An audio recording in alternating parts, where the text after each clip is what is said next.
Hello friends, आज मैं exercise 8.1 की क्वेश्चन नंबर सेकंड, थर्ड, 4 को सॉल्व करूंगा। क्वेश्चन नंबर सेकंड में है इन फिगर, ये एक फिगर गिवन है, find tan p and cot r। तो ये गिवन है क्यू आर और ये है p, ये 13 सेंटीमीटर है और ये 12 सेंटीमीटर है। तो इसके पहले वाले क्वेश्चन 1 को सॉल्व किए हैं, जिसमें हम बता चुके हैं कि अगर दो साइड दिया हुआ है तो हम तीसरा साइड फाइंड कर लेंगे पाइथागोरस थ्योरम से। तो यहाँ पर ये पी आर गिवन है, पी क्यू गिवन है, तो Q R is equal to Pythagoras theorem होता है H square is equal to 90 के सामने जो है P R square is equal to P Q का स्क्वायर प्लस क्यू आर का स्क्वायर।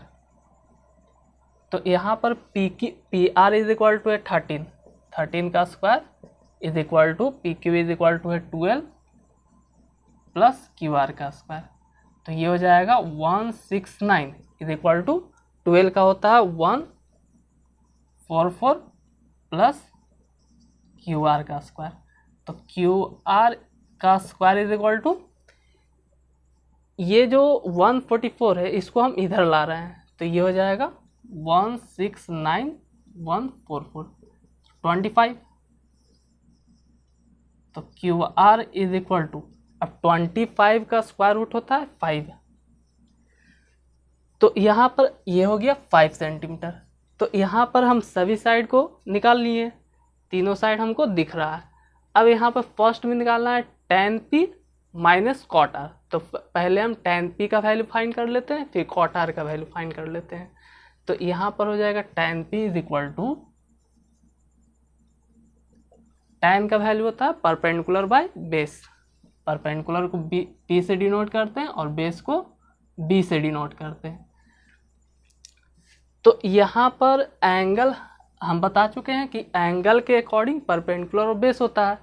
तो यहाँ पर एंगल P है, ये जो एंगल है ये P है, तो P के अकॉर्डिंग, ये एंगल के अकॉर्डिंग जो सामने का साइड है वो हो जाएगा परपेंडिकुलर। तो यहाँ परपेंडिकुलर हो गया QR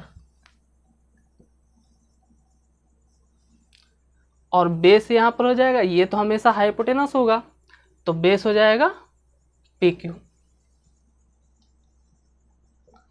और Q R is equal to है 5 और P Q is equal to है 12। अब हम कॉट आर निकाल लेते हैं।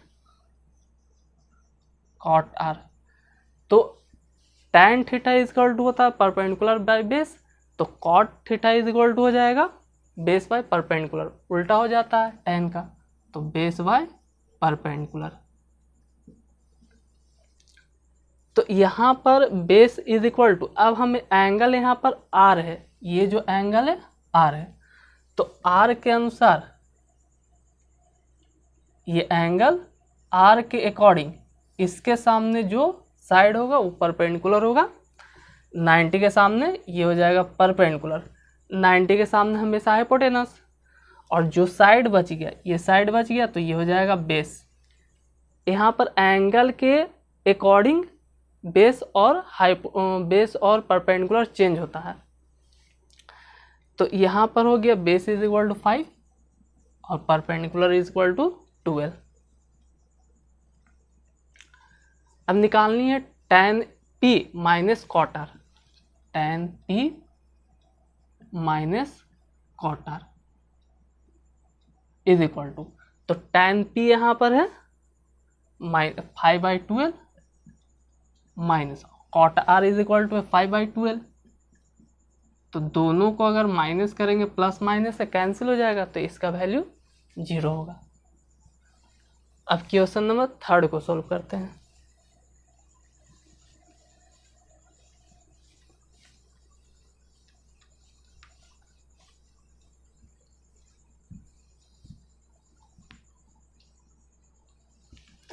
क्वेश्चन नंबर थर्ड में if sine A is equal to 3/4 calculate cos A and tan A. तो इसमें क्वेश्चन नंबर 3 में sine A is equal to given है 3/4। तो साइन ए का वैल्यू होता है formula perpendicular by hypotenuse is equal to 3/4। तो इसे हम कंपेयर करते, तो कंपेयर करेंगे तो p इज इक्वल टू 3। तो रेशियो में रहता है तो कुछ कांस्टेंट लेते हैं, तो यहाँ पे कांस्टेंट k मान लेते हैं and h is equal to 4k।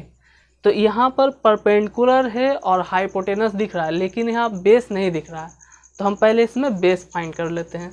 तो बेस इज इक्वल टू होता है हाइपोटेनस का स्क्वायर माइनस परपेंडिकुलर का स्क्वायर। तो यहाँ पर हाइपोटेनस है 4k का स्क्वायर माइनस, और परपेंडिकुलर है 3k का स्क्वायर। तो 4 का स्क्वायर होता है 16, हो जाएगा 16k square minus 9k square.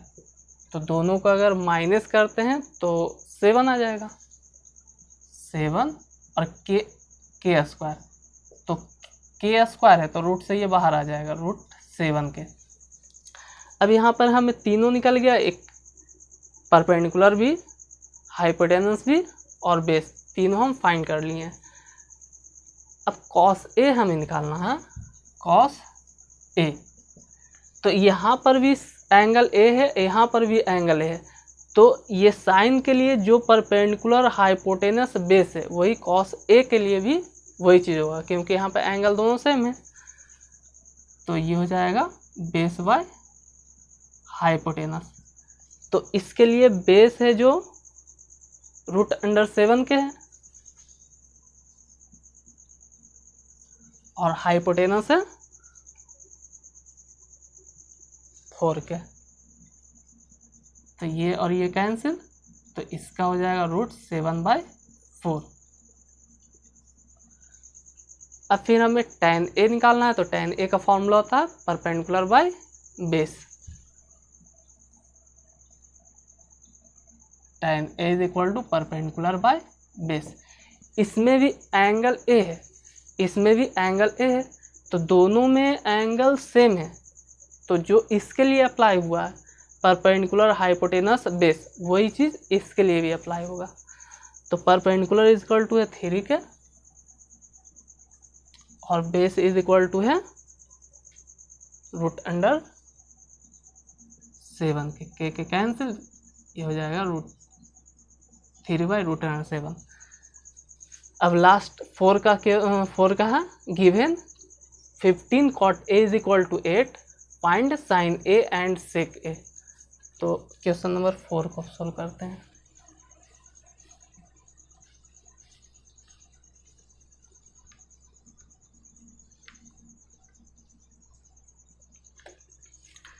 Question number 4 में है, ये गिवन है 15 cot a is equal to 8।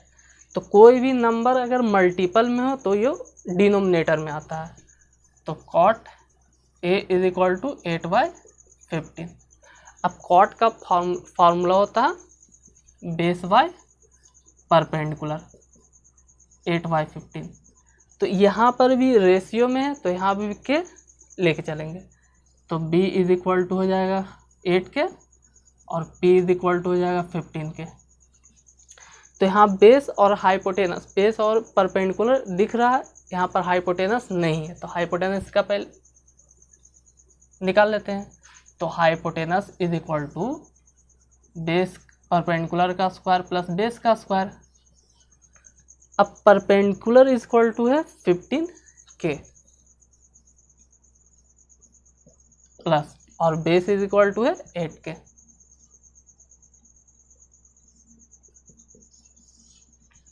तो 15 का स्क्वायर होता है 225, k का स्क्वायर प्लस 64k स्क्वायर। तो दोनों को ऐड करेंगे तो 982 और 289 का होता है 17 की। यहाँ पर साइन ए निकालना है, सेक ए निकालना है। तो जो एंगल यहाँ पर है, ए एंगल यहाँ भी, एक ए एंगल यहाँ भी, ए एंगल यहाँ भी है। तो जो कॉट के लिए परपेंडिकुलर बेस हाइपोटेनस है वही साइन के लिए और सेक के लिए भी अप्लाई करेंगे। तो sine A is equal to,